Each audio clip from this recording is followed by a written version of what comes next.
Banyak kedai tipu you guys. Okay, RM500 katanya untuk tukar LCD ni. Okay, kalau korang nak jimat separuh harga daripada RM500 tu, korang tonton video ni sampai habis. Jom saya tunjuk macam mana nak jimatkan duit korang tu. Ini adalah Pocophone F3. Skrin dia sedikit retak. First thing saya check LCD dalam semua okay.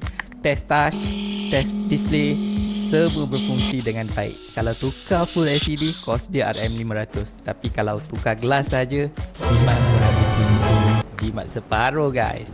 Proses ni ambil masa lebih kurang 45 minit hingga ke 2 jam dan bergantung kepada keretakan pada gelas. Dan satu lagi, proses ni dia sangat rumit dan memerlukan ketelitian untuk memisahkan gelas lama daripada LCD original. Tak semua kedai ada skill dan tools untuk buat gelas replacement macam ni. Satu lagi, kita menyediakan waranti. Kalau ada any issue dengan workmanship kami repair percuma saja. Confirm guys. Yang paling penting, LCD original tetap maintain. Warna sama, touch sensitivity sama, brightness sama, zero compromise. Sekiranya korang mengalami masalah yang sama, jangan lupa komen di bawah atau klik butang di bawah.